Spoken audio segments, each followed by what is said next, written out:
ہمارے ہاں بہت ساری چیزوں کو سن سن کے اور بہت سارے معاملات کو دیکھ دیکھ کے ہم سمجھتے ہیں کہ یہ روٹین کی بات ہے، ہر سال روزے آتے ہیں، ہر سال رکھنے ہوتے ہیں۔ چونکہ یہ بڑا عظمت اور قدر والا مہینہ ہے، لیکن چونکہ خود چل کے آتا ہے تو جو چیز خود چل کے آتی ہے اس کی کئی دفعہ قدر کمزور ہو جاتی ہے۔ لہذا ہم روٹین کے فضائل سنتے ہیں، روٹین میں اسے لیتے ہیں۔ میرے عزیز، ہماری محافل جب ہوتی ہیں نا، محافل، تو ان میں نقیب محفل ہوتا ہے، اسٹیج سیکرٹری بھی لوگ اس کو کہتے ہیں، اور بھی کئی ناموں سے پکارتے ہیں۔ وہ آنے والے شخصیت کا تعارف کراتا ہے، کہتا ہے کہ فلاں صاحب آنے والے ہیں، پھر یہ بھی کہتا ہے کہ وہ بڑے اچھے ہیں، بڑے خوبصورت بولتے ہیں۔ اب میں فلاں قاری صاحب کو دعوت دینے لگا ہوں۔ قاری صاحب جو ہیں وہ بڑی اچھی تلاوت کرتے ہیں، بڑی اچھی ان کی آواز ہے اور بڑا اچھا ان کا لہجہ ہے، وہ تعارف کرا رہا ہوتا ہے۔ پھر نعت خواں کے حوالے سے بھی اس طرح کے وہ تعریفی کلمات ادا کرتا ہے، لیکن لوگ بعض اوقات سمجھتے ہیں کہ ان بیچاروں کی ڈیوٹی ہے، انہوں نے یہ کام کرنا ہی ہے، ان کی ذمہ داری ہے۔ اور اسی طرح ہوتا بھی ایسے ہی ہے۔ ہماری محافل کے جو اکثر نقیب حضرات ہوتے ہیں، ان کے جملے رٹے رٹائے ہوتے ہیں، وہ انہوں نے سب کو کہنے ہی ہوتے ہیں، وہ کہے جاتے ہیں۔ لیکن اگر کسی محفل کے اندر نقیب محفل کوئی بہت بڑا عالم ہو، بہت بڑا محدث ہو، شیخ الحدیث ہو، یا کسی خانقاہ کا کوئی صاحب تقوی صالح مسند نشین ہو، اگر وہ کھڑا ہو کے کہے کہ جناب آج میں آپ کو تعارف کرانے لگا ہوں ایک بہت بڑے علامہ، ایک بہت بڑے صوفی آ رہے ہیں، پھر ہم سمجھ جائیں گے کہ جس کی ہمارے حضرت تعریف کر رہے ہیں وہ کوئی بڑا ہی اچھا آدمی ہے۔ پھر ہم سمجھیں گے نہیں، یہ روٹین کی گفتگو نہیں ہو رہی، یہ وہ رسم نہیں جو روز ادا ہوتی ہے، اس میں کچھ انفرادیت ہے، کچھ تخصیص ہے، کچھ اس کے اندر چیزیں زیادہ ہیں۔ وہ پھر انفرادی طور پر ہم تھوڑا سا اس کو زیادہ درجہ دیں گے۔ نہیں، حضرت جی کہہ رہے تھے آج میں نے قبلہ سے سنا ہے، آج فلاں شیخ اور صوفی نے فلاں کی تعریف کی ہے، تو بات کچھ زیادہ ہوگی۔ میرے بھائیوں، مثال دی ہے آپ کو سمجھانے کے لیے کہ رمضان المبارک وہ عزت اور عظمت والا مہینہ ہے جس کا تعارف کسی عام آدمی نے نہیں، رب کریم کے قرآن نے بیان فرمایا ہے اور میرے مصطفیٰ کریم کی زبان اطہر نے بیان فرمایا ہے۔ لیکن آنے سے پہلے بخاری مسلم میں حدیث ہے، حضرت سلمان فارسی رضی اللہ تعالیٰ عنہ کہتے ہیں رمضان شروع ہونے سے پہلے نبی پاک نے ہمیں مسجد میں بلایا اور خطبہ ارشاد فرمایا باقاعدہ، اور ارشاد فرمایا لوگو تم پر ایک مہینہ آنے والا ہے جس میں اللہ اپنے بندوں پر خاص قسم کی رحمتوں کا نزول فرماتا ہے۔ خود رسول پاک نے ہمیں کس قدر زیادہ اس مہینے کا اکرام کرنا ہے اور کس قدر زیادہ اس کو اہمیت دینی ہے اور کس قدر زیادہ ہمارے لیے وہ باعث عظمت ہے کہ جس مہینے کے فضائل خود رسول پاک علیہ السلام نے بیان فرمائے۔ اور نبی پاک صلی اللہ علیہ وسلم نے فرمایا کہ اس مہینے میں تم نفل پڑھو گے تو اللہ فرض کے برابر ثواب عطا فرمائے، اور فرض کا ثواب اللہ 70 گنا عطا فرمائے۔ کتنا؟ بولیے۔ اچھا ہوتا پتہ کیا ہے؟ ہمارے ہاں لوگوں کو پتہ چل جائے نا فلاں کاروبار آج کل زیادہ صحیح چل رہا ہے تو سارے لوگ وہی کاروبار شروع کر لیتے ہیں۔ سی این جی کچھ دنوں بڑی زبردست تجارت ہوتی تھی، تو میرا خیال ہے کہ ہر کلومیٹر پر اللہ ماشاءاللہ سی این جی نظر آتی تھی۔ اب لوگوں نے سمجھ لیا ہے کہ شاید کھانا کھانے کا لوگوں کا مزاج زیادہ ہے، تو ہم جس چوک میں کھڑے ہوتے ہیں، جس جگہ جاتے ہیں، وہاں لوگ سب سے پہلے بتاتے ہیں کہ یہاں فلاں ہوٹل بڑا معروف ہے، اس پہ آپ کو کھانا کھلائیں گے۔ اب ہر آدمی نے ہوٹل کھول لیا، بلکہ اللہ تعالیٰ معاف کرے، ہمارے ہاں تو تعلیم بڑی اچھی تجارت ہے۔ جب سے سرکاری اسکولوں کی حالت تھوڑی خراب ہوئی تو ہر بندے نے پرائیویٹ اسکول کھول لیا، بہت بڑی تجارت ہے معاذ۔ میں کبھی کبھی پریشان ہو جاتا ہوں کہ وہ قوم کیسے آگے بڑھے گی جو تعلیم بیچتی ہے۔ اور اللہ تبارک و تعالیٰ مجھے معاف کرے تو ہمارے ہاں تو صحت کا شعبہ سب سے زیادہ تجارت کا حامل ہے، کہ اگر کوئی آدمی اچھی انویسٹمنٹ کر کے کسی اچھی جگہ ہاسپٹل بنا کے کوئی 2-4 اسپیشلسٹ ڈاکٹر بنا لے تو پھر تو وہ بے شک جھاڑو کے ساتھ پیسے جمع کرے، مسئلہ ہی کوئی نہیں۔ ہم یہ کرتے ہیں کہ جو پتہ محسوس ہوتا ہے نا کہ اس جگہ مجھے رمق زیادہ نظر آ رہی ہے، تجارت میری زیادہ بڑھے گی، تو لوگ ادھر توجہ کر لیتے۔ او خدا کے بندو، صحابہ کا مزاج یہ تھا کہ جہاں انہیں پتہ چلتا تھا نا اس نیکی کا ثواب زیادہ ہے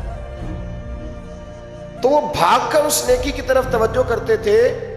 آپ صحابہ کی سیرت کی کتابیں دیکھیے، حضرت انس بن مالک رضی اللہ تعالیٰ عنہ فرماتے ہیں جب نبی پاک علیہ السلام نے رمضان کی شان بیان کی تو صحابہ کا یہ مزاج بن گیا کہ وہ اپنے سارے کام رمضان سے پہلے سمیٹ لیتے تھے، رمضان شریف سے پہلے سارے کام سمیٹ لیتے، لینے دینے کے معاملات صاف کر لیتے، خریداری ہو جاتی، گھر کے اندر کوئی کام کرانا ہوتا تو وہ رمضان سے قبل کرا لیتے، یکم رمضان کو وہ مسجدوں میں ڈیرے لگا لیا کرتے، وہ کہتے تھے نیکیاں جمع کرنے کے ایام، نیکیاں۔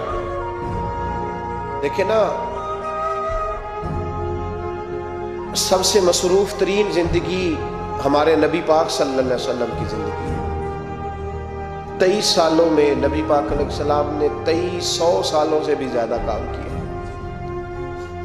بڑا مصروف وقت تھا حضور کا، بڑا مصروف۔ ہمارے یہاں نا، میں ایک جگہ پہ حاضر تھا تو ایک بزرگ تقریر فرما رہے تھے، وہ کہہ رہے تھے اب خانقاہوں میں جو اللہ اللہ ہو رہی ہے وہ چھوڑ کے باہر نکلو، اب میدان میں نکلنے کا دور ہے۔ تقریر ختم ہوئی تو میں نے کہا حضرت ناراض نہ ہوئیے گا، ویسے کون سی خانقاہ میں اللہ اللہ ہو رہی ہے جہاں سے آپ باہر نکالنا، تو دور ہی گزر گیا اللہ اللہ کرنے کا، اب تو لنگر شنگر چل رہا ہے خانقاہوں، یا باتیں شاتیں ہو رہی ہیں، کیلو کال کی دنیا ہے، مستی اور حال کی تو کب سے چلی گئی، کم باذن اللہ جو کہتے تھے وہ رخصت ہو گئے، خانقاہوں میں مجاور رہ گئے یا گور کن، اب تو کہاں، اب کس کو آپ کہہ رہے ہیں کہ اللہ اللہ چھوڑ کے باہر ہو، کون اللہ اللہ کر رہا ہے، اللہ ماشاءاللہ ہے حال ہی کوئی نہیں۔ اسلام فقط اللہ اللہ کا مذہب نہیں، نبی پاک صلی اللہ علیہ وسلم نے کہا لا رہبانیت فی الاسلام، میرے اسلام میں رہبانیت کا کوئی حصہ نہیں۔ ایک آدمی جا کے صرف مسجد میں بیٹھ جائے، حقوق سارے چھوڑ دے، بال بچوں کو بھول جائے، اسلام اس کی حوصلہ افزائی نہیں کرتا، حوصلہ شکنی کرتا ہے۔ وہ والی صوفی کا درس حضور نے نہیں دیا کہ مسجد میں بیٹھو اور بس مسجد میں بیٹھو، خانقاہ میں بیٹھو، بلکہ نبی پاک صلی اللہ علیہ وسلم ہمیں بدر میں بھی نظر آتے ہیں، حضور خود جنگ کا لباس پہن کر ہمیں احد میں دکھائی دیتے ہیں، نبی پاک صلی اللہ تعالی وسلم ہمیں خندق کے موقع پر ہاتھ میں کدال پکڑ کر نبی پاک علیہ السلام ہمیں کھدائی کرتے ہوئے نظر آتے ہیں، مسجد نبوی تعمیر ہو رہی ہے تو حضور ہمیں خود اینٹیں اٹھاتے ہوئے دکھائی دیتے ہیں، سارے کام حضور نے کیے ہیں۔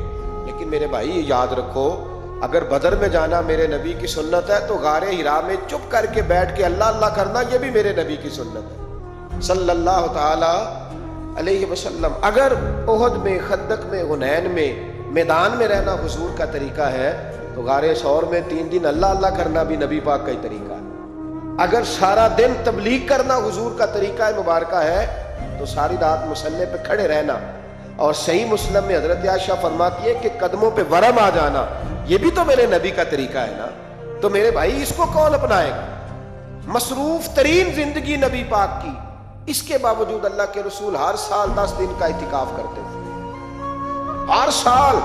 ایک سال جہاد پہ گئے تھے، اعتکاف نہیں ہو سکا، اگلے سال میرے نبی پاک نے 20 دنوں کا اعتکاف فرمایا، پچھلے 10 دن کا۔ میں نے ایک بزرگ کی تعریف کی، ایک اپنے بڑے پیارے میرے محبت والے دوست ہیں، ان کے سامنے میں نے کہا یار یہ بندہ بڑا 4 سال اعتکاف کرتا ہے، تو انہوں نے ترجمہ کر دیا میری بات کا، تھوڑی سی تشریح کر دی، کہنے لگے ماشاءاللہ فارغ ہو گئے، اب بچوں کی شادی ہو گئی، اب فارغ ہیں۔ تو میں نے کہا کہ آپ یہ کہنا چاہتے ہیں کہ جو فارغ ہوتا ہے وہ اعتکاف کرتا ہے؟ آپ یہ کہنا چاہ رہے ہیں؟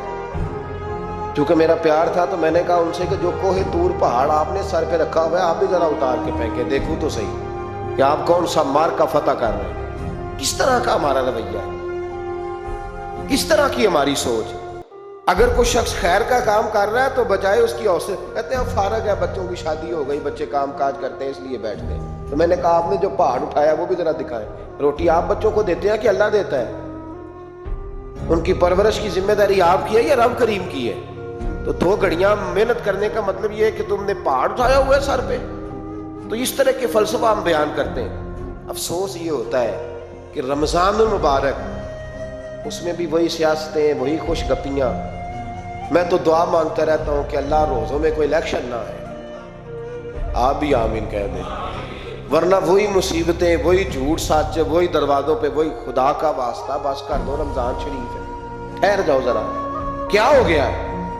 میرے نبی پاک صلی اللہ علیہ وسلم نے فرمایا 11 مہینے جنت سجائی جاتی ہے اور پھر رمضان میں اللہ اپنے بندوں کے لیے جنت کے دروازے کھول دیتا ہے۔ 1 گھنٹہ پہلے صفائی کرتے ہیں مہمان نے آنا ہو تو 1 گھنٹہ، ورنہ بچے دوبارہ سے پھر چیزیں بکھیر دیں گے۔ 1 گھنٹہ پہلے صفائی ہوتی ہے، لمبی نہیں، لیکن میرے نبی پاک نے فرمایا رمضان کے لیے رب کریم 11 مہینے جنت کو سجاتا ہے۔ چھوٹی بات ہے، روزے آ گئے، معمولی حیثیت ہے۔ ہم لوگ انہی معاملات میں، میں منع کرتا ہوں، ہمیشہ منع کرتا ہوں، آپ کو ہر سال منع کرتا ہوں، میں پابندی سے 1-2 اخبار ڈیلی دیکھتا ہوں۔ میرا ناشتہ نہیں ہوتا جب تک اخبار نہ ہو، چونکہ بزرگوں کا فتویٰ ہے جمعے کا خطبہ وہ دے جو عالمی حالات سے باخبر ہو۔ ہم کوئی رسمی تقریر نہیں کرتے کہ لوگوں کو کہیں کہ روزے آ گئے تو کون سا مہینہ چل رہا ہے تو مہینے کے حساب سے خطاب ہو۔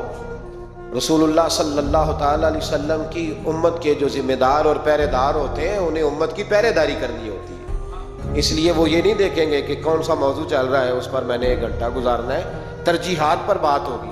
بات یہ عرض کر رہا تھا کہ میں رمضان شریف میں اخبار نہیں دیکھتا۔ میری اپیل ہے آپ سے کہ آپ رمضان شریف میں نہ رمضان ٹرانسمیشن بھی نہ دیکھیں، ٹی وی پہ خبریں بھی نہ سنیں، سارا سال سنیے خبریں۔ ہماری خبریں سننے سے ملک میں کیا انقلاب آ گیا، یا وہ جو ہم نے چوک میں کھڑے ہو کے تجزیہ کیا تھا اس سے کتنے لوگ سنور گئے۔ چھوڑے، جتنا وقت ملے وہ آ کے مسجد میں بیٹھے، اللہ کے گھر میں وقت گزارے، ٹائم دیں۔ عبادت آپ کو زندہ کرے گی، روحانیت پیدا کرے گی، توانائی آئے گی، خوبصورتی آئے گی آپ کے اندر، آپ زندہ رہیں گے۔ دنیا داری دلوں کو مردہ کرتی ہے، قرآن کی تلاوت، اللہ کا ذکر، مسجد کی حاضری روح اور دل کو زندہ کر دیا کرتا ہے۔ مسجد میں بیٹھیں، وقت دیں، مہربانی کریں۔ اور یہ بھی آج میں بڑی ذمہ داری سے عرض کر رہا ہوں، اگر آپ کبھی زندگی میں مجھے بھی دیکھیں نا ٹی وی میں کسی عورت کے ساتھ میں کسی پروگرام پہ بیٹھا ہوں تو آپ بالکل لحاظ نہ کریں، آپ بالکل وہ چینل بند کر دیں، ہمیں ضرورت ہی نہیں۔ میرے لیے کوئی مفتی دلیل نہیں ہے تو عورت کے ساتھ بیٹھا ہے پروگرام میں۔ میں نے تو وہ والا قرآن پڑھا جس میں اللہ کریم نے کہا عورتیں آ جائیں تو مرد نظریں نیچی کر لیں۔ ہم نے تو وہ والا قرآن پڑھا جس میں حکم ہے کہ مرد آئے تو عورت اپنی نظر نیچی کر لے۔ تو جہاں علامہ صاحب کے سامنے لڑکی بیٹھی ہے ٹی وی میں انٹرویو لے رہی ہے، وہاں نظریں نیچی ہوتی ہیں؟ کہاں سے فتویٰ آیا؟ حضرت جنید بغدادی تو فرمایا کرتے تھے کہ حسن بصری پڑھانے والا ہو، رابعہ بصری پڑھنے والی ہو، تو پھر بھی ان کو بغیر پردے کے پڑھنے پڑھانے کی اجازت نہیں ہے۔ بات ختم ہو گئی۔ میں کل، مجھے سرکاری یونیورسٹی ہے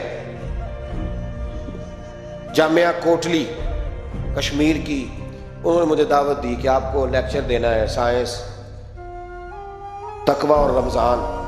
تو اسٹوڈنٹس ہوں گے، کچھ پروفیسر ہوں گے، تو میں نے کہا کہ اتنے بڑی جگہ آپ نے مجھے بلا لیا، یونیورسٹی لیول کے طلباء تو بڑے آگے جا چکے ہوتے ہیں، چلیں خیر۔ میں وہاں حاضر ہوا، جب میں پہنچا تو ایک پروفیسر صاحب مجھ سے کہنے لگے کہ لڑکیاں بھی ہیں۔ تو میں نے کہا کہ ٹائم دیتے وقت آپ سے گزارش کی گئی تھی کہ لڑکیاں نہیں ہونی چاہیے۔ تو وہ ایک جملہ بولنے ہی لگے تھے، تو میں نے ان سے کہا کہ آپ مجھے دکھیاں نوس مول بھی سمجھ لیں، میں پرانے خیالات کا، آپ مجھے پرانا سمجھ لیں، اس لیے کہ میرے حضرت صاحب فرمایا کرتے تھے ہر چیز نہیں لے لینا، دین نہ نیا لینا۔ وہ 1400 سال پرانا ہی ہمیں ٹھیک ہے، ہمیں نیا دین نہیں چاہیے۔ کہنے لگے جی وہ بچیاں تھوڑی پیچھے بیٹھ جائیں گی۔ میں نے کہا آپ درمیان میں پردہ لگا لیں، میں انہیں نہ دیکھوں وہ مجھے نہ دیکھیں، ٹھیک ہے، بات سنیں، ختم ہو گئی۔ لیکن اگر وہ سامنے بیٹھیں گی تو ہم نہیں بات کریں گے۔ تو وہ چونکہ پی ایچ ڈی لیول کے لوگ ہوتے ہیں، زیادہ پڑھے ہوتے ہیں، دلائل دینے کی کوشش کی، تو میں نے کہا میں دلیل نہیں سنتا، میں سنتا ہوں یا اللہ کا قرآن یا مصطفیٰ کا فرمان۔ تو آپ مہربان۔ لیکن انہوں نے ضد نہیں کی، بڑے اچھے لوگ تھے، انہوں نے کہا جی ٹھیک ہے، لڑکیاں نہیں بیٹھیں گی۔ میرا عرض کرنے کا مقصد یہ ہے کہ کیا فرق پڑتا ہے؟ بہت سارے ذرائع ہیں عورتوں تک پیغام پہنچانے کے، پیغام پہنچ جاتا ہے، کوئی حرج نہیں۔ آپ باپ پردہ بندوبست کریں۔ ہمارے رمضان کے فجروں کے درس میں ہزاروں کی تعداد میں عورتیں آتی ہیں، ان کے لیے باپردہ بیٹھنے کا بندوبست ہے۔ لیکن کوئی ضروری ہے کہ ٹی وی پہ ایک عورت بن سور کے سامنے بیٹھے اور آپ اس کے سوالوں کے جواب دیں؟ ہمارے لیے نہ کوئی مفتی دلیل ہے، نہ کوئی شیخ الحدیث دلیل ہے، اس طرح کا کوئی مفکر محقق ہمارے لیے دلیل نہیں۔ ہمارے لیے دلیل رسول اللہ کی ذات ہے صلی اللہ تعالی علیہ۔ ختم ہو گئی بات۔ اس لیے کوئی ایسی ٹرانسمیشن نہ دیکھو، کسی طرف توجہ نہ کرو، یار 30 تو روزے ہیں، وہ بھی کئی دفعہ 29 ہو جاتے ہیں۔ اللہ کہہ رہا ہے ایام معدودات، ایک گنتی کے دن ہے۔ اور میرے بھائی کیا مصیبت ہے، میرا وقت نہیں گزر رہا۔ آپ یقین کریں، اللہ جانتا ہے ہم تو رمضان کو زنجیریں ڈالتے ہیں، یہ کام بھی رہ جاتا ہے رمضان گزر جاتا ہے، یہ بھی رہ جاتا ہے رمضان گزر جاتا ہے، یہ بھی نہیں ہو پاتا رمضان، پتہ نہیں کس وقت روزے آتے ہیں، کب نکل جاتے ہیں۔ کہتے ہیں میرا وقت نہیں گزرتا تو میں ٹی وی دیکھتا ہوں۔ قرآن سارا پڑھ لیا ہے، حدیثوں کا مطالعہ ہو گیا، اپنی آخرت کے لیے نفل سارے پڑھ لیے، تسبیحات ساری ہو گئی، جو اب ٹائم نہیں گزرتا تھا تو ٹی وی پہ جا بیٹھے۔ کدھر چلے گئے ہم؟ علامہ اسماعیل حقی نے حدیث لکھی، حضرت عائشہ صدیقہ رضی اللہ تعالیٰ عنہ فرماتی ہے، تفسیر روح البیان میں موجود ہے، کہتی ہے ایک دن حضور اچانک میرے ساتھ آرام فرماتے، بستر سے اٹھے نکل گئے۔ ہمیشہ نبی پاک علیہ السلام کا طریقہ مبارکہ تھا، جب رات کو تہجد کے لیے اٹھتے تو کہتے ابو بکر کی بیٹی حق تیرا ہے، وقت تیرا ہے، پر اگر تو اجازت دے تو میں اپنے اللہ کو راضی کر لوں۔ آج حضور نے پوچھا ہی نہیں، بستر سے اٹھے چلے گئے۔ کہتے میں اٹھی، میں نے دائیں بائیں دیکھا، محبوب نظر نہ آئے۔ حضور کی طامت استعمال شدہ پڑی تھی، وہ طامت میں نے اٹھا کے اوڑھ لی اور میں نکل گئی حضور کو تلاش کرنے۔ کہتی ہیں جب میں باہر گئی مسجد نبوی شریف کے ساتھ جنت البقیع کی جانب، نبی پاک سجدے میں تھے۔ کہتی ہیں میں گئی، تھوڑی دیر کھڑی ہوئی، حضور نے آہٹ سنی تو پوچھا تو کون ہے؟ میں نے کہا میں عائشہ ہوں۔ تو محبوب نے فرمایا یہ عائشہ کون ہے؟ میں نے کہا یا رسول اللہ میں آپ کی زوجہ ہوں۔ فرمایا زوجہ کیا ہوتی ہے؟ یا رسول اللہ میں ابو بکر کی بیٹی۔ تو نبی پاک نے فرمایا یہ ابو بکر کون ہے؟ حضرت عائشہ کہتی ہے میرا کلیجہ پھٹنے کو آیا، میں وہاں سے پریشان حال واپس آئی۔ جب میں گئی تھی تب بھی ہلکی ہلکی بارش تھی، واپس لوٹی تو پھر بھی ہلکے ہلکے قطرے بارش کے گر رہے تھے۔ میں آ کے ہامتی کامتی بیٹھ گئی، تھوڑی دیر گزری تو نبی پاک تشریف لے آئے۔ تو حضور صلی اللہ تعالیٰ علیہ وسلم نے مجھے پریشان دیکھا تو کہا عائشہ کیا ہوا؟ کہا حضور آج وہ ہوا ہے جو کبھی نہیں ہوا۔ یا رسول اللہ میں پریشان ہو گئی۔ حضور عجیب بات ہے، میں گئی ہوں، آپ نے پوچھا کون ہے تو میں نے کہا میں عائشہ۔ کا عائشہ کون؟ آپ کی زوجہ۔ فرمایا زوجہ کون؟ ابو بکر کی بیٹی۔ کا ابو بکر کون؟ اور پھر حضور میں گئی ہوں تو میرے کپڑے بھیگ گئے، آپ آئے ہیں تو کپڑے خشک ہیں، سمجھ نہیں آئی۔ تو لفظ سنو حدیث کے، نبی پاک نے فرمایا عائشہ لی مع اللہ وقت، میرا اپنے اللہ کے ساتھ ایک وقت ہوتا ہے۔ کس کے ساتھ؟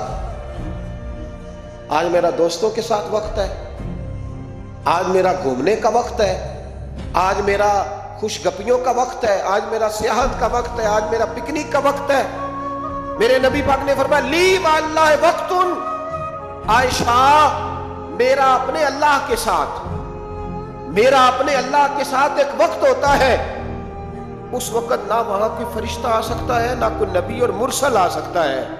جب فرشتہ اور نبی نہیں آ سکتے تو عائشہ اور ابو بکر کیسے آ سکتے ہیں؟ تو کہا یا رسول اللہ پھر وہاں ہوتا کون ہے؟ تو حضور فرمانے لگے ایک میں ہوتا ہوں، دوسرا میرا رب ہوتا ہے، تیسرا کوئی موجود نہیں ہوتا۔ امت کو درس دیا ایک وقت 24 گھنٹوں میں ایسا لایا کر جس میں تو اپنے رب کو دکھڑے سنائے، جس میں تو دعائیں مانگے، جس میں تو عرض و نیاز کرے، جس میں تو اپنے گناہوں کی معافی چاہے۔ اعلیٰ حضرت کے والد گرامی سے کسی نے پوچھا، مولانا نقی علی خان صاحب سے، کہ حضرت جی فرعون 500 سال ہی حکومت کر گیا، 500 سال ہی حکومت کر گیا، اللہ کا مقابلہ کرنے والا پکا کافر بے ایمان۔ تو آپ فرمانے لگے ملا رومی کی وہ کتاب پڑھو مثنوی، جس میں انہوں نے لکھا ہے کہ جب ساری دنیا سو جاتی تھی تو فرعون اٹھ کے مصلے پہ بیٹھتا تھا، کہتا تھا یا اللہ معاف کر دے، رب تو ہی ہے، گناہگار بڑا ہوں پر مہربانی کر۔ روز معافیاں مانگتا تھا تو رب کریم کی قدرت نے مہلت دی کہ روز توبہ کرتا ہے، چلو ایک دن سچی بھی کاری جائے تو اچھا ہے، اللہ نے مہلت دی۔ اور میرے بھائی اگر تو روز رات مصلے پہ بیٹھے تو تجھے مہلت ملے، عذاب نہ آئے۔ اگر تو اپنے رب کے ساتھ تنہائی کرے تو اللہ تجھے مہلت دے، سزا نہ دے۔ لیکن ہم یہ وقت نکالتے ہی نہیں، اللہ کے ساتھ میت کا ہمارا مزاج ہی نہیں۔ ترمذی شریف میں نبی پاک علیہ السلام نے فرمایا دنیا داروں کو دکھڑے نہ سنایا کر، مالداروں کے سامنے رونے نہ رویا کر، یہ تجھے کیا دے سکتے ہیں؟ تو اٹھ کے جائے گا تو کہیں گے محنت کرتا نہیں، روز مانگنے آ جاتا ہے۔ دنیا داروں کو دکھڑے نہ سنا، فرمایا دکھ سنا تو اپنے رب کو سنا، اللہ والوں کو سنا، اللہ کے نبی کو سنا۔ اس سے مراد یہ سارے کہا دکھڑے اپنے رب کو سنا. اگر تو اپنے رب کو دکھڑے سنائے گا تو تھوڑی دیر ضرور ہوگی لیکن ایک دن ایسا ضرور آئے گا. میرے مصطفیٰ کریم فرماتے ہیں رب تجھے دنیا سے بے نیاز کر کے مالا مال فرما دے گا. دھوکے کا مزاج نہ بنا, کینچی لے کے نہ گھوم کے کیسے جیب کاٹ سکتی, اللہ کو دکھڑے سنا. حضرت عائشہ عرض کرنے لگی حضور چلیں یہ تو سمجھ آ گئی لیکن بارش مجھ پہ پڑی آپ پہ پڑی نہیں, تو کہا عائشہ تم نے اڑا کیا تھا؟ کہا حضور آپ کی طامت, فرمایا بارش کوئی نہیں تھی, جب تو نے میری طامت لی تو خدا کی رحمتیں تم پر برسنے لگ گئی. تو حضور کے وجود سے لگی ہوئی چیز کوئی اوڑ دے تو رحمت برستی ہے, تو میرے نبی کی مسجد چومنے سے کیوں رحمت نہیں برستی؟ جالی چومنے سے کیوں نہیں برستی؟ جہاں جہاں حضور رکے, جہاں جہاں نبی پاک ٹھہرے, وہاں جانے سے کرم کیوں نہیں ہوتا؟ تو عزیزو یاد رکھو, رمضان میں ایک ڈیوٹی آپ نے یہ کرنی ہے کہ عبادت کو وقت دیں, ٹائم نکالیں. جو اتنے سے بھی فارغ ہے نا وہ 19ویں روزے تک کل فارغ ہو کے 20 کو اعتکاف بیٹھے. زندگی میں ایک دفعہ اعتکاف تو ویسے بڑا ضروری ہے. ہمارے بزرگوں نے لکھا ضروری ہے ایک بندہ اعتکاف کر لے زندگی میں ایک دفعہ, ہر سال کرے تو سنت ادا ہوگی. ویسے سنت مؤکدہ الکفایہ ہے, بستی میں اگر کوئی بھی نہ بیٹھے گا تو سارے گناہگار ہوں. ہم انشاءاللہ اس مسجد میں اس سال اجتماعی اعتکاف کریں گے.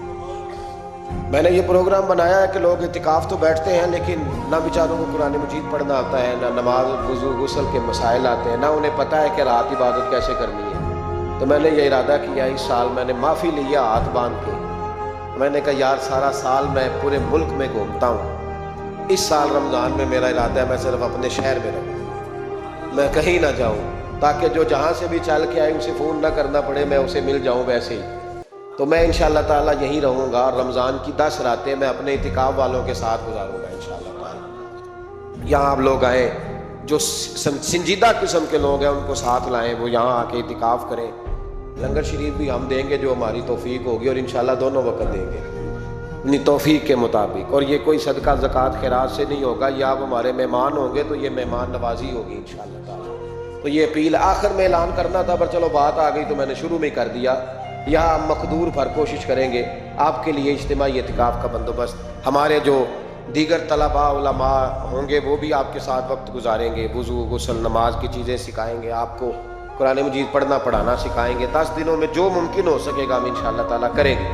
تو اعتکاف میں وقت دیں. دوسرا کام آپ نے یہ کرنا ہے رمضان شریف میں کہ قرآن پاک زیادہ سے زیادہ پڑھنا ہے. پڑھیں گے انشاءاللہ. اگر آپ ناراض نہ ہوں تو ہم نے قرآن مجید پڑھنا بالکل ہی چھوڑ دیا. قرآن پاک کھلتا ہی نہیں, توجہ ہی نہیں, مزاج ہی نہیں. سارا دن بیت جاتا ہے, قرآن مجید نہیں کھلتا, قرآن مجید نہیں پڑھا جاتا. ایک شخص مجھ سے ملنا چاہ رہے تھے مسجد نبوی شریف میں حاضر تھا, تو وہ ایک دفعہ آئے گزر گئے, میں قرآن شریف پڑھ رہا تھا, پھر آئے تو گزر گئے قرآن شریف, تیسری دفعہ پھر آئے تو کہنے لگے آپ نے کتنا کو پڑھنا ہے. میں نے ان سے کہا کہ مہربانی کرو مجھے دعا دو کہ اللہ مجھے پڑھتا ہی رکھے. آپ نے یہ کیا لفظ ادا کر لیے کتنا کو پڑھنا ہے؟ وہ خدا کے بندو یہاں کام کیا ہے؟ اگر تلاوت بھی نہیں کرنی تو کرنا کیا ہے وہاں؟ میں اکثر کہتا ہوں کہ چونکہ ہم تو مسیتڑ ہیں, ہمارا تو مزاج ہے مسجدوں میں رہنے کا, چونکہ عام لوگوں کا مزاج نہیں ہوتا تو وہاں بھی بازاروں کو ٹائم زیادہ دیتے ہیں, خریداری میں وقت زیادہ لگاتے ہیں. اگر ہماری طبیعت مسجد میں بیٹھنے کی ہو, قرآن پاک پڑھنے کی ہو تو بڑا ذوق بن جائے. قرآن مجید امام اعظم ابو حنیفہ امام اعظم رمضان شریف کے اندر 61 قرآن مجید پڑھا کرتے تھے. کتنے؟ 60 اور 1 61. ایک قرآن شریف دن میں پڑھتے, ایک رات کو پڑھتے, پورے دن میں قرآن مجید ختم کرتے, ایک رات کو. اور آپ فرماتے ہیں 61واں قرآن مجید وہ تھا جو میں تراویحوں میں سنا کرتا تھا. 61 قرآن پاک آپ ہر رمضان میں پڑھا کرتے تھے. میری آپ سے گزارش ہے ایک سپارہ مسجد میں پڑھے رمضان میں, ایک سپارہ گھر میں پڑھے. مسجد میں پڑھیں گے تو مسجد کا حق ادا ہوگا, اور گھر میں قرآن پاک کھول کے بیٹھیں گے تو بچے بھی آ کے پاس بیٹھ جائیں گے, چھوٹے چھوٹے بچے. یہ کبھی تجربہ کرنا, یہ بخشش کا ذریعہ ہے.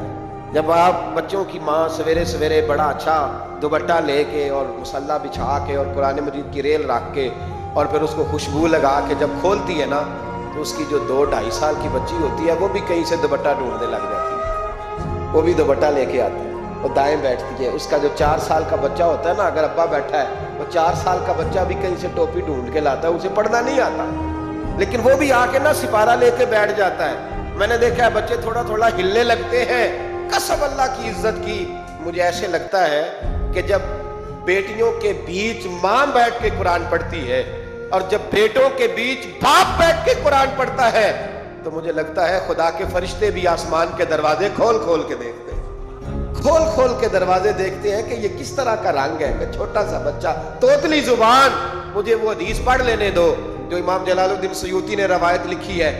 فرمایا حضرت عیسیٰ علیہ السلام میں قبر کے پاس سے گزرے تو عذاب ہو رہا تھا، چند گھنٹوں کے بعد گزرے تو وہیں رحمتوں کا نزول ہو رہا تھا۔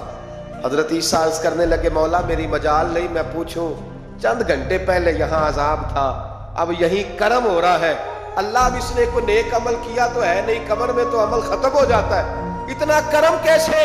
رب کریم نے فرمایا موسیٰ بندہ بڑا گناہگار تھا، پاپی تھا، سزا کا حقدار تھا، اور جب انتقال اس کا ہوا تو بیوی اس سے پہلے حاملہ تھی، اس کے انتقال کے 2-4 مہینے بعد بچہ پیدا ہوا، پھر اس بیوی نے بچہ پالا، آج 4.5 سال کا بچہ مکتب گیا ہے، استاد نے بسم اللہ شریف پڑھائی ہے، اس کے بچے نے توتلی زبان پہ کہا بسم اللہ الرحمن الرحیم، تو مجھے حیا آئی ہے کہ اس بیچارے کو ابھی لفظ نہیں ادا کرنے آتے، زمین پر بیٹھ کر یہ توتلی زبان سے مجھے رحمان اور رحیم کہے اور میں اس کے باپ کو سزا دوں، بس بچے نے ایک دفعہ بسم اللہ پڑھی ہے، میں نے باپ کے سارے گناہ معاف فرما دیے، مہربانی کرو۔ ایک سپارہ گھر میں، ایک سپارہ مسجد میں، یہ ضرور آپ نے روٹین بنانی ہے، مسجد میں پڑھیں گے تو مسجد کا حق ادا ہوگا، گھر میں پڑھیں گے تو بچے بھی پڑھیں گے۔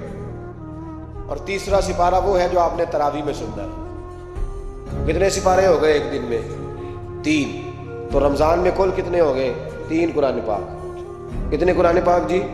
3 قرآن مجید، ایک سپارہ دن میں ایک رات میں، تو آپ کا 10 دن کے اندر انشاءاللہ قرآن پاک ختم ہو جائے گا، کریں گے انشاءاللہ تعالیٰ؟ یہ ذہن بنائے، یہ ذوق پیدا کرے، اور قرآن پاک کا ایک حرف پڑھے تو اللہ 10 نیکیاں دیتا ہے، اور رمضان شریف میں 70 گنا بڑھ جاتی ہے، تو اب ذرا ضرب دے لو بات کہاں جائے گی۔ تو رمضان المبارک میں قرآن پاک سے میں نے کہا کوئی اخبار نہ دیکھو، کچھ نہ دیکھو، سارا دن بس قرآن پاک دیکھو، سارا دن قرآن مجید پڑھے، قرآن پاک سے دل لگائیں۔ حضرت عبداللہ ابن مسعود رضی اللہ تعالیٰ عنہ فرماتے ہیں نبی پاک صلی اللہ علیہ وسلم نے مجھے بلا کے کہا مجھے قرآن پاک تو سنا، میں نے کہا یا رسول اللہ آپ پہ نازل ہوا ہے میں آپ کو سناؤں، تو فرمایا میرا دل کر رہا ہے میں تجھ سے سنوں۔ حضور کو زیادہ آتا تھا نا، تو کبھی کبھی آپ سمجھ لیں کہ آپ کو زیادہ آتا ہے، لیکن پھر بھی سامنے والے، میں اکثر کہتا ہوں مدرسے کے طلباء سے، میں کہتا ہوں آپ قاری اور حافظ تو ہو گئے ہو پر کبھی کسی اور سے بھی سنا کرو، کہا کرو سناؤ یار دو آیتیں دل کر رہا ہے۔ حضرت ابی بن کعب رضی اللہ تعالیٰ عنہ کہتے ہیں نبی پاک تشریف لائے تو مجھے کہنے لگے ابی ادھر آ میں تجھے قرآن پاک سناؤں، میں نے کہا یا رسول اللہ مجھے فرمایا مجھے اللہ نے حکم دیا ہے کہ میں تمہیں سناؤں۔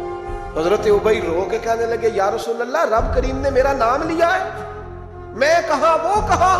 فرمایا ہاں تیرا نام لیا ہے، رونے لگے، کہنے لگے حضور پھر تو میں بڑا خوش نصیب ہوں، سنائیے میں سنتا ہوں۔ تو حضور سننا بھی حضور کی سنت ہے، سنانا بھی نبی پاک کی سنت ہے، قرآن مجید کو سنیں۔ اور پھر یار دکھ کی بات ہے نا کہ پاسپورٹ کے دفتر تو میں 2.5 گھنٹے کھڑا رہوں، شناختی کارڈ کے لیے میں 1.25 گھنٹہ کھڑا رہوں، اور میں پہلی دفعہ سعودی عرب جاؤں تو امیگریشن کے لیے 2.5 گھنٹے بھی مجھے لائن میں لگنا پڑے تو میں لگا رہوں، دنیا داری کے لیے تو میں اتنا کھڑا رہوں، اور تراویح کے لیے مجھے 1 گھنٹہ نہ کھڑا ہوا جائے اور میں بہانے کرتا پھروں، تو پھر یاد رکھو وہ حضرت سیدہ اسماء کہا کرتی تھی نبی پاک نے مجھے کہا تھا اسماء اللہ کے راستے میں گن گن کے نہ دینا ورنہ وہ بھی تجھے گن گن کے دے گا۔ جب ہم رب کریم کو وقت اس طرح دیتے ہیں کہ دنیا داری کے لیے تو ساری ہمارے پاس ہمتیں موجود ہیں، اور تراویح کا وقت آیا تو بہانے ڈھونڈنے لگ گیا، تراویح کا وقت آیا تو وہ جو ہے اس نے شروع کر دی بات کہ جناب میرے فلان جگہ تکلیف ہے اور مجھے بلڈ پریشر ہو جاتا ہے تو پسینہ بڑا آتا ہے، تو اب تو آسانیاں ہی بڑی ہیں۔ صحابہ کہتے جب ہم مسجد نبوی میں نماز پڑھنے جاتے تھے بارش ہوتی تھی تو مسجد میں پانی کھڑا ہوتا تھا، کیچڑ کھڑا بن جاتا تھا تو ہم اپنی جھولیوں میں خشک مٹی ڈال کے لے جاتے تھے، اپنی اپنی جگہ بچھا لیتے مٹی، اور پھر ہم نماز پڑھتے تو ہمارے پیشانیوں پر بھی مٹی لگ جاتی۔ ایک صحابی جھاڑ رہے تھے تو نبی پاک نے فرمایا نہ جھاڑ، جب تک چہرے پہ رہے گی فرشتے درود بھیجتے رہیں گے۔ اب تو ایسی لگے ہوئے مسجد میں پھر بھی تو تراویح نہیں پڑھتا۔ تو ایک تو عبادت کو ٹائم دیں، دوسرا قرآن مجید زیادہ سے زیادہ پڑھے، رمضان میں زیادہ سے زیادہ پڑھے، مسجدوں میں ٹائم دیں۔ مجھے دکھ ہوتا ہے جب رمضان میں بھی نماز کے بعد مسجد کو تالا لگتا ہے۔ اگر ہم سارے آئیں مسجدوں میں ہم رمضان شریف کے اندر وقت دیں. جس کے پاس ٹائم ہو وہ آ کے بیٹھ جائے, قرآن مجید کھول لے. تو میرا خیال ہے کہ مسجدیں بھی ہمیں دعا دیں گی کہ دیکھو ہر وقت انہوں نے میرے اندر تلاوت کی. ایک اور بات بھی عرض کرنی ہے, یہ مجھے کہا گیا ہے, میری اپنی طرف سے نہیں, یہ مجھے رکا دیا گیا ہے. کہہ دوں پکے نمازی ناراض تو نہیں ہو جائیں گے؟ جو پکے نمازی ہیں مسجدوں کے وہ میرے ساتھ وعدہ کریں, ناراض تو نہیں ہو جائیں گے؟ نہیں تسی نہیں بول دے, تسا ہو جانا. پکے بول دے نہیں پے, پکے کور دینے پے. پکے نمازی, یہ پکے نمازیوں سے بات, ناراض تو نہیں ہو جائیں گے؟ یہ بول کے بتائیں, انشاءاللہ کہیں. کچے نمازیوں کو شکوہ ہے کہ پکے نمازی رمضان میں ہمیں گھورتے ہیں. رکھے دیے مجھے انہوں نے, کہتے ہیں پکے نمازی, کہتے ہیں فصلی بٹیرے آ گئے. یہ زیادتی ہے, یہ ظلم ہے. آپ پکے نمازی ہیں تو مہربانی کریں, آپ وہ جو آپ نے صف لاٹ کرائی ہے نا اپنے نام پکی, یہ تھے میں بھینا روز, تو کتوں آ گیا, یہ چھوڑ دیں آپ, مہربانی کریں. یہ اللہ کا گھر ہے, یہ کسی کے نام رجسٹری ہو سکتی. جو آیا ہے نا بیچارہ, چلو کبھی کبھی صحیح, مہربانی کریں اس کو ٹائم دیں, بیٹھنے دیں, کچھ نہیں ہونے لگا. اور جب وہ آئے نا تو دعا کریں, جب اس کو دیکھیں تو کہ یا اللہ یہ آیا ہے تو ہمیشہ آتا ہی رہے.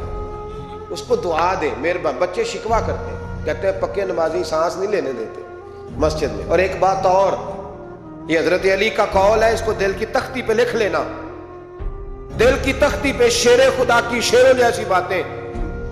حضرت مولا علی شیر خدا فرمایا کرتے تھے, وہ نیکی کرنے والا اچھا نہیں جو نیکی کر کے اکڑ جاتا ہے اور دوسروں کو گناہگار سمجھتا ہے, وہ نیکوکار اچھا نہیں.